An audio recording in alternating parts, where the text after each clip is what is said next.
Olá pessoal, vamos à 8ª aula do curso de Tecnologias Web. Conteúdo dessa aula. Vamos ver alguns controles de formulário, como o checkbox, o radio, o select e o hidden. Então, cada controle específico para uma finalidade.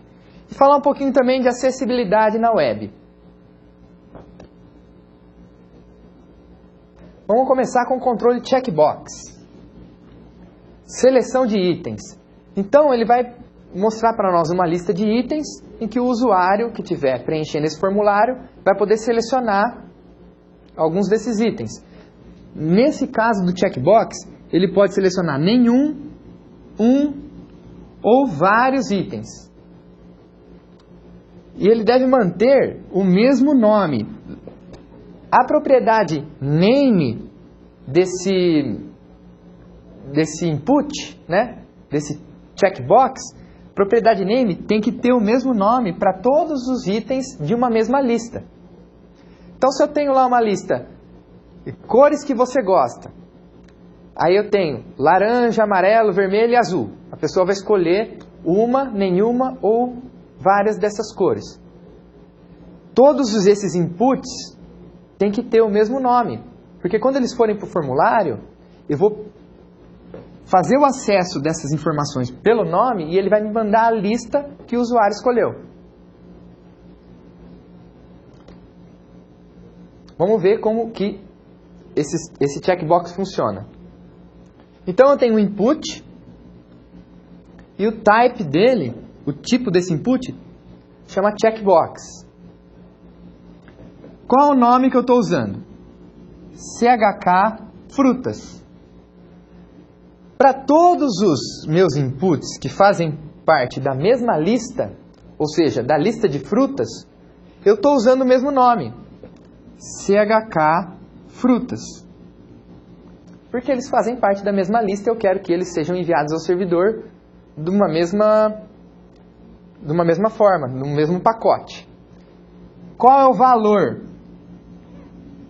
O valor vai ser aquilo que o servidor, na hora que ele quiser saber qual foi a seleção do CHK frutas, se eu selecionei, se o usuário, aliás, selecionou uva e caju, ele vai trazer para o servidor uma lista com esses valores aqui, uva e caju. Foram aqueles que foram selecionados. Então, o valor é aquilo que vai estar na lista de seleção que o servidor vai entender. Agora, para ele pegar essa lista, ele tem que acessar o CHK frutas. E o CHK frutas contém todos esses itens aqui. Vamos ver como que isso aparece para nós na página web. Então, aqui estão os inputs. E aqui é um texto que eu escrevi para cada input. A gente pode ver esse texto aqui. Logo que eu fecho a tag input, eu escrevo alguma coisa. Escrevi o nome da fruta, para ficar mais intuitivo. Então, subentende-se que se eu selecionar esse item aqui, eu vou estar selecionando o item abacaxi. E no name desse item aqui vai estar CHK frutas. E no valor, abacaxi. O name do banana aqui vai estar CHK frutas. E o valor, banana. Então, esse tipo de controle, ele é usado para listas que você vai selecionar. Deixar meio que livre para o usuário selecionar. Ou uma, ou nenhuma, ou várias. Ele seleciona ali quantas ele quiser. Normalmente a gente vê isso quando a gente vai comprar um livro e aí a editora quer saber quais são os nossos interesses. Então, eles listam alguns interesses e você vai selecionando. Se você não se interessar por nada, você não seleciona nada. Se você se interessar por tudo, você fica livre para selecionar tudo. Outro controle semelhante àquele do checkbox é o radio. Só que ele tem essa propriedade de você selecionar apenas um por grupo. Então, no caso das frutas ali, eu não conseguiria selecionar abacaxi e uva. Eu teria que escolher, por exemplo, a minha fruta preferida. Teria que ser uma só. E esse é o controle radio. Também mantém o nome dos inputs iguais para cada lista. Aqui um exemplo do radio. Eu mudo o type aqui para radio, conhecido também como radio button. O nome, RDO frutas para todos os itens da mesma lista. O valor também, o nome da fruta. A diferença é que para o servidor não vai uma lista de frutas, vai apenas a fruta que eu escolhi, porque eu só posso escolher uma. E ele tem essa configuração. Ele é uma bolinha que você pode selecionar, na verdade você deve selecionar um item apenas. Essa é a diferença do radio para o checkbox. O radio ele te obriga a selecionar apenas uma dos itens da lista. Por exemplo, muito visto isso nos formulários quando você tem que escolher sexo, masculino e feminino. Você tem que selecionar um dos dois, e apenas um. Outro controle de lista, o controle select. Ele usa uma tag própria, não usa a tag input, ele usa a tag select. Então ele tem uma tag própria dele. E ele cria um menu de seleção. E cada tag option que a gente abre dentro desse menu, vira uma das opções desse select para nós. E eles contêm a propriedade value. Essa tag option contém a propriedade value. Ou seja, se eu selecionar aquela opção, o que vai para o servidor é o value daquela seleção que eu fiz. E ele também pode ser configurado para várias seleções. Aí são dois tipos de select, eu vou mostrar os dois aqui. O controle select, apenas select. Então eu abro aqui uma tag select e ela tem um nome. O nome que o servidor vai usar para acessar os dados que eu selecionei. E aí, cada tag option que eu abro é uma opção dentro do meu menu. Essa tag select, esse input, esse controle select, ele também é muito conhecido como combo box. Vocês vão ver em tudo quanto é lugar o pessoal chamando isso de combo box. É o controle select. Então aqui nesse caso eu tenho três opções. Eu tenho um combo box ou um select de nomes, o nome dele é nomes, e eu tenho três opções: o João, a Maria e o Carlos. Na abertura da tag option, eu seleciono, na verdade eu defino qual o valor, ou seja, qual o dado que vai ser transmitido para o servidor. Então, o que vai ser transmitido para o servidor? João, tudo minúsculo, sem acento. E aqui, entre a abertura e o fechamento da tag option, eu escrevo aquilo que vai aparecer para o usuário. Para o usuário vai aparecer o nome bonitinho. J maiúsculo, A com tio, mas para o servidor não me interessa isso. Então, eu posso diferenciar aquele dado que vai para o servidor daquele dado que eu estou enxergando. O mesmo eu fiz para os outros nomes. E aqui a gente tem o escopo do select, que obviamente está dentro de um form, e esse escopo do select que tem que conter todas as opções. Ele aparece bonitinho assim. Na verdade, eu cliquei aqui nessa setinha para poder aparecer os três nomes. Ele fica, se a gente não clicar nele, ele fica aparecendo só a primeira opção do nosso select, o primeiro option. Aí quando você clica, ele vai mostrar para você todas as opções e você seleciona uma dessas opções. Esse é o controle select. Ou bastante conhecido também como combo box, vamos lembrar disso. Agora a gente tem uma variação dele, que é o select multiple. Esse select multiple, o que ele faz? ele nos deixa selecionar nesse menu de opções mais de uma. É como se fosse a diferença de o radio para o checkbox. O checkbox ele me deixa selecionar mais de uma. O radio, não, só uma. O select só me deixa selecionar uma opção. O select multiple me deixa selecionar uma ou mais opções. Então, a mesma coisa. Abri a tag select, tenho aqui meus options. Eu deixei igualzinho. A única diferença, para eu transformar de um para o outro, eu tenho que escrever isso aqui, essa propriedade na tag select. E essa propriedade não tem nem valor. Eu só escrevo multiple, quer dizer que eu já posso selecionar mais de um item. E a exibição dele é diferente na página. A gente vai ver que no select, sem o múltiplo, ele só vai aparecer o primeiro. Se eu clicar, ele me mostra os outros e eu seleciono. Se eu clicar aqui em Maria, aí vai aparecer Maria aqui apenas. E somem as opções que eu acabei de abrir. No múltiplo, não. No múltiplo, como eu tenho que selecionar um ou mais, ou posso selecionar, na verdade, um ou mais, ele já me mostra todas as opções. E se eu tiver muitas opções, ele até cria uma barra de rolagem para mim.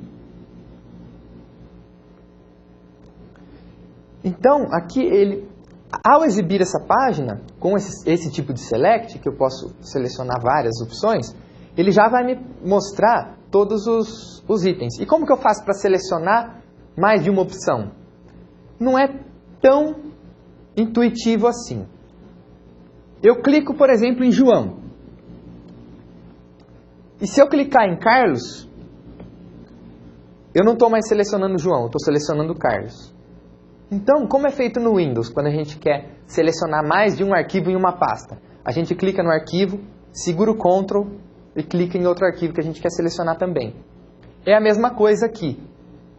A gente tem que segurar o Ctrl e ir clicando naquelas opções que a gente quer. Eu poderia selecionar os três aqui se eu quisesse, desde que eu esteja segurando o Ctrl e clicando nas três opções. Então, essa é a grande diferença. O que vai para o servidor no caso desse select aqui? Deixa eu voltar para o código. O que vai para o servidor aqui? O valor daquilo que eu selecionei. Apenas isso. Como que o servidor acessa esse dado? Acessa pelo nome. Agora, o que vai para o servidor? Nesse caso aqui, que eu posso selecionar múltiplas opções.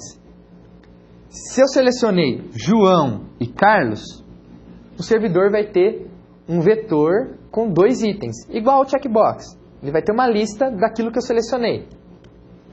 Então eu acesso da mesma forma pelo nome do select, e eu tenho o nome do select na posição 1, que é o João, e na posição 2, que é o Carlos. Ou na posição 0, que é o João, e na posição 1, que é o Carlos. Depende da linguagem que você está usando para ler esses dados. Então, essas são as diferenças básicas dos selects. O combo box é apenas aquele select de uma opção só. O outro chama select multiple mesmo. Eu desconheço algum apelido dele. Agora a gente vai ver o controle hidden. Controle hidden, como o próprio nome diz, elemento invisível. Hidden é invisível em inglês. Ou escondido, né? Escondido, na verdade. Invisível é invisible, mas ele está escondido, então ele fica invisível. Ele é utilizado para passagem de parâmetros que não precisam ser exibidos. Por exemplo, se eu tenho um código gerado ou uma data em que a pessoa preencheu o formulário, eu não preciso que esse dado seja exibido na tela para que seja salvo ou seja enviado a um servidor ou seja transmitido entre uma página e outra. Eu não preciso que isso apareça na tela. Então eu tenho esse tipo de input esse tipo de controle que ele está lá no formulário, do mesmo jeito ele tem que estar dentro do escopo da tag form, senão ele não vai ser utilizado. E eu utilizo ele para quando eu não preciso que seja exibido. Mas ele pode ser visualizado no código HTML. O que significa isso? Quando a gente está numa página em HTML, no navegador, e a gente clica com o botão direito e fala exibir código-fonte da página, a gente vai ver todo o HTML daquele site. Nós vamos ver isso aqui. Ele está lá dentro da tag form. Ele só não tem uma visualização no corpo da página. Ele só não aparece para nós. Mas ele está lá no código, ele existe e a gente consegue ver todas as propriedades dele. Então, no caso de eu gerar um código aleatório, de um preenchimento de um formulário, e quiser que esse código seja transmitido juntamente com o formulário, eu não preciso que esse código seja exibido para o meu usuário ou para quem está navegando no meu site. Eu não preciso que esse código apareça. Então eu uso um input, ele usa a tag input também, do tipo hidden, escondido. E ele basicamente tem essas opções, essas propriedades. Name, que é como o servidor vai acessar esse dado, e o value, que é o dado propriamente dito. Por exemplo, nesse caso, um código, e o código é 145. Se você entrar lá no código HTML, você vai ver que você vai ver todas as propriedades desse input hidden.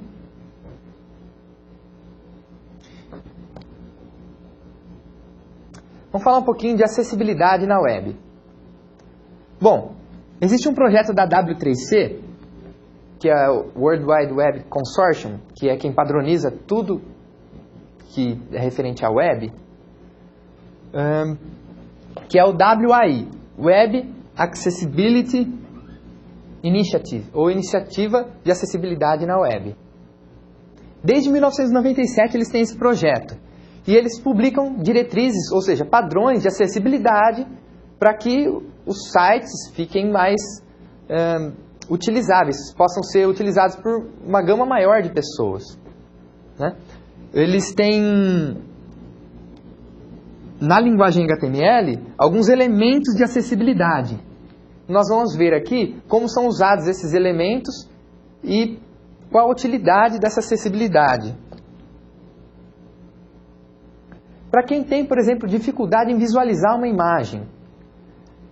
Então, na tag IMG, existe uma propriedade de acessibilidade. O Alt. E aqui tem um exemplo desse Alt.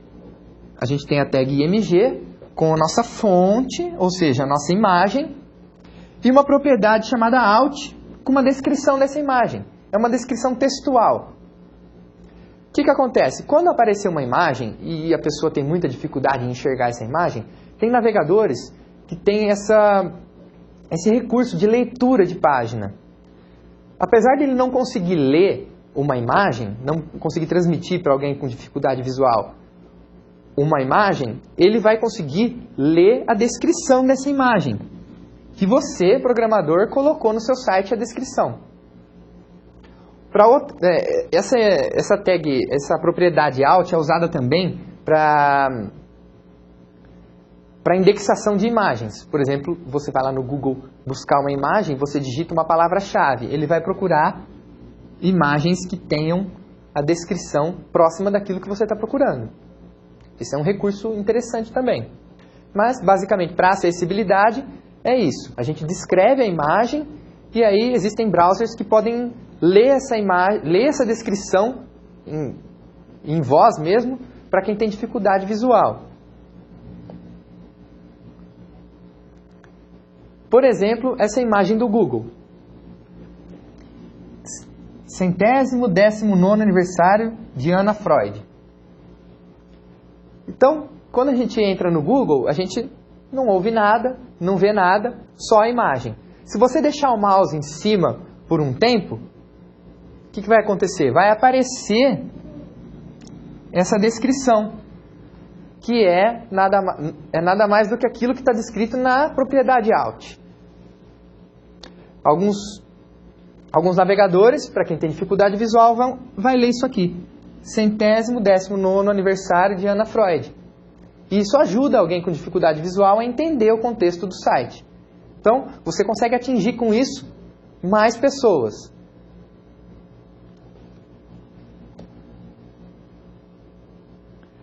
Outro item interessante é o resumo de informações de tabela. Resumo mesmo.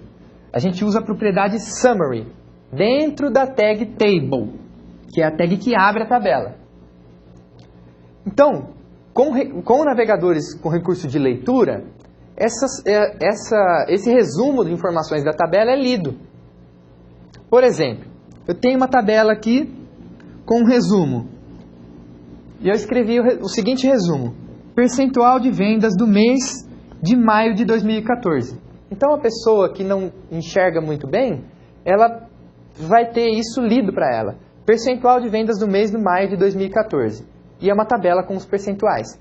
No caso, eu poderia ter feito até uma descrição mais detalhada. Se fosse uma tabela com algumas informações que seriam necessárias ao navegante, eu poderia descrever todos os itens dessa tabela de forma textual. E aí essa tabela seria basicamente lida para essa pessoa.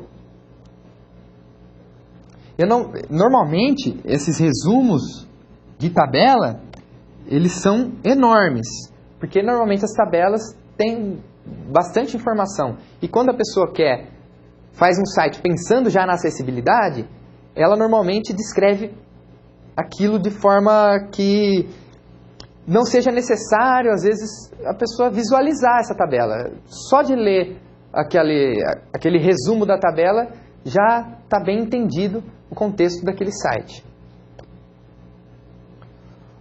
Outra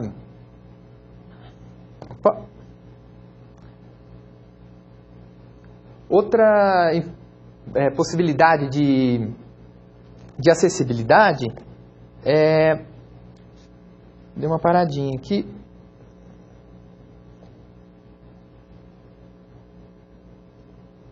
Pode continuar. Tá. Outra propriedade de acessibilidade pode ser vamos lá. O access key, que são as chaves de acesso aos links, por exemplo. A gente consegue ficar sem mexer muito no mouse. A gente consegue navegar só com o teclado num site da web. Isso a gente consegue por meio de acessibilidade. E a gente consegue facilitar essa navegação. Por exemplo, se a gente quer navegar entre os links de um site, o que a gente faz? A gente vai apertando Tab no teclado e ele vai pulando de um link para outro, em ordem crescente do que aquilo foi adicionado na nossa página web. Se a gente quer voltar a algum link, segura o Shift e aperta o Tab.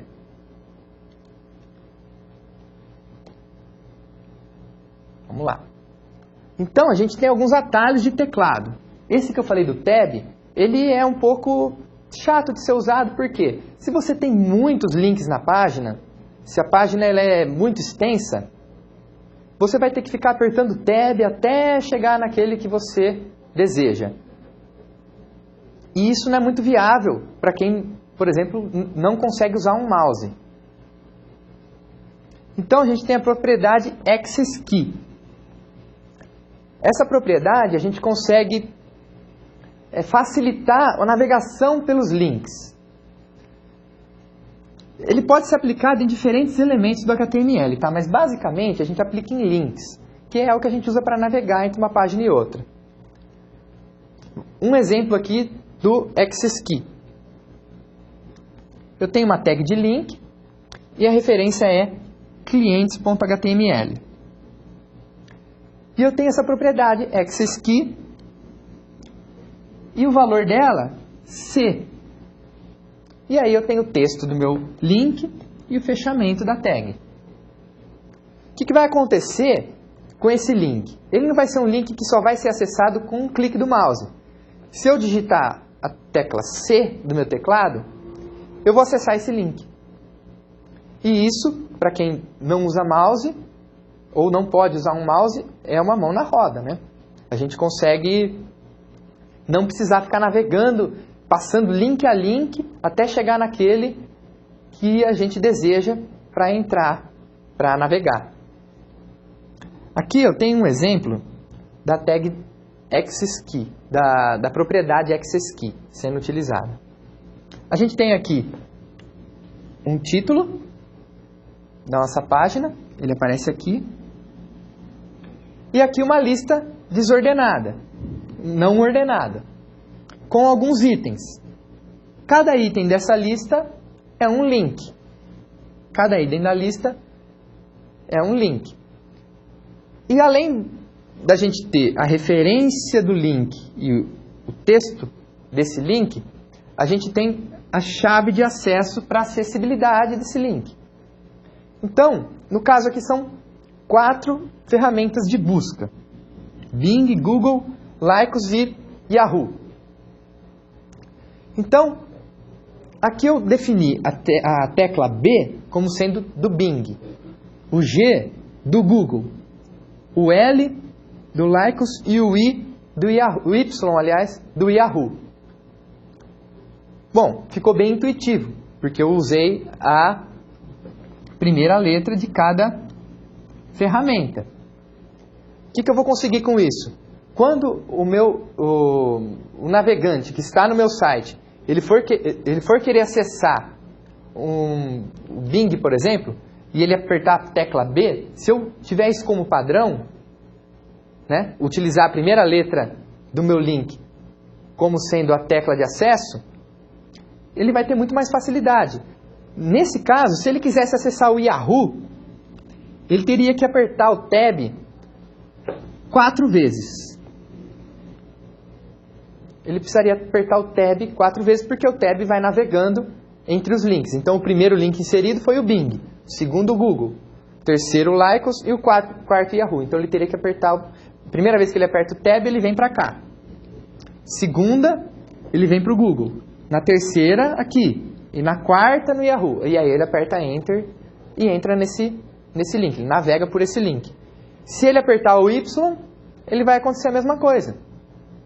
Então, essas ferramentas de acessibilidade são muito importantes para que a gente tenha nosso site visitado cada vez mais acessível a uma gama maior de pessoas. Porque esse é o interesse. A gente faz um site para que ele seja bem visitado e as pessoas não desistam de navegar por ele. Então, se uma pessoa tem uma dificuldade com o mouse, ou dificuldade de leitura, dificuldade de visão, alguma outra dificuldade, o que a gente puder facilitar para que essa pessoa tenha uma navegação confortável no nosso site, é válido. Na internet, há estudos de que as pessoas não ficam segundos aguardando algo ou não tem muita paciência, na verdade, para erros ou para dificuldade de navegação em sites. Então, essa parte da interface homem-máquina, ela está cada vez mais importante.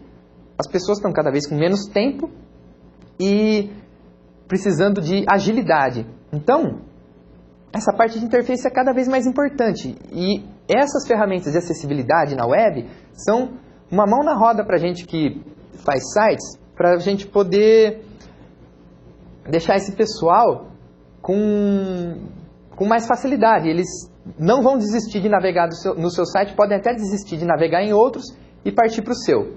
Porque aí a gente vai estar perdendo cliente se a gente não tem um esquema bom de acessibilidade e aí ele fala, não, eu não visito mais esse site, não gostei, estou tendo dificuldades. E aí você perdeu o cliente para sempre. Tá joia? Muito obrigado, até a próxima.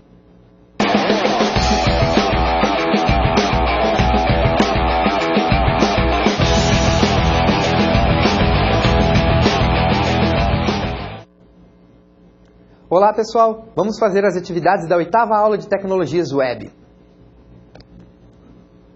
Primeira questão. Qual a diferença quanto ao uso do controle radio para o controle checkbox.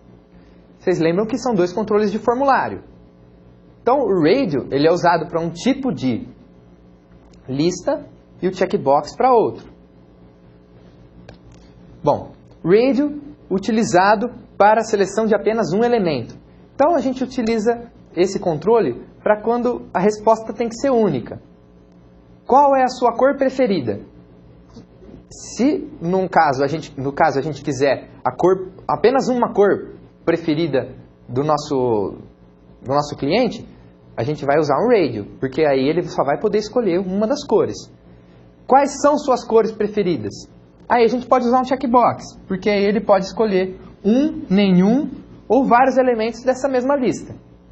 Tá certo? Segunda questão. O controle select também é conhecido como? Ele é, na verdade, muito mais conhecido como combo box. Esse é o nome dele na internet. Combo box. Ele é um controle select, a gente pode falar select, mas é muito mais conhecido, muito mais visto como combo box. Então, quando a gente está fazendo um site, alguém falar, adiciona um combo box aí para selecionar qual o carro preferido dessa pessoa. Eu vou adicionar um select então.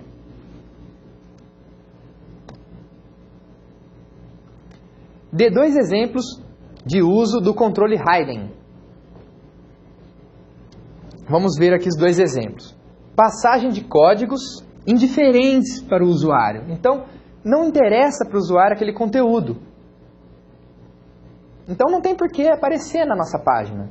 Então, a gente deixa ele escondidinho lá, ele vai estar bonitinho, passando para o servidor aquelas informações, só não precisa mostrar. E a passagem de parâmetros advindos de outras páginas. Se eu tenho um formulário e eu estou na primeira página dele, digito nome e e-mail, vou para a segunda página do formulário, eu posso transmitir esse nome e esse e-mail para a segunda página e alocar essas informações em inputs do tipo hidden, porque aí eu já preenchi, eu não preciso ficar vendo eles. Eles vão ser passados também para o formulário, só que como eu já preenchi numa página anterior, eu não preciso ficar visualizando eles a cada página que eu for navegando no meu formulário. Então ele é útil para isso também. 2 vantagens de se utilizar elementos de acessibilidade em uma página web. Bom, na verdade a gente pode citar várias, porque as vantagens são inúmeras. Mas 2 que eu coloquei aqui como resposta, torná-la acessível a uma gama maior de pessoas, de usuários. Isso vai nos trazer mais visitas. E facilitar a navegação dos usuários. Quanto mais a gente conseguir facilitar a navegação, melhor. O usuário hoje, ele quer facilidade, ele quer entrar no site e achar aquilo que ele precisa, sem ter que ficar navegando muito, sem ter que ficar esperando muito tempo. Então, as ferramentas de acessibilidade são utilíssimas para esse tipo de coisa. Interface homem-máquina. Desde quando existe a WAI? E quem a mantém? Bom, a WAI desde 97 e ela é mantida pela W3C. A W3C é aquele consórcio que determina os padrões para a web. Então, ele que criou, por exemplo, o HTML5. Então, ele visa a gente não ter mais aquele problema, por exemplo, de cada página aparecer diferente em um navegador. Quando a gente confecciona uma página web e a gente executa essa página, por exemplo, no Google Chrome, pode ser que essa página não seja visualizada da mesma forma no Firefox ou no Internet Explorer. Então, a W3C trabalha para que esse problema seja sanado, para que tenha um padrão de interpretação dos códigos HTML, sem que a gente tenha esse problema de ter que ficar testando a página e fazendo alterações para que ela seja visualizada da mesma forma em todos os navegadores. Muito obrigado, pessoal. Até a próxima.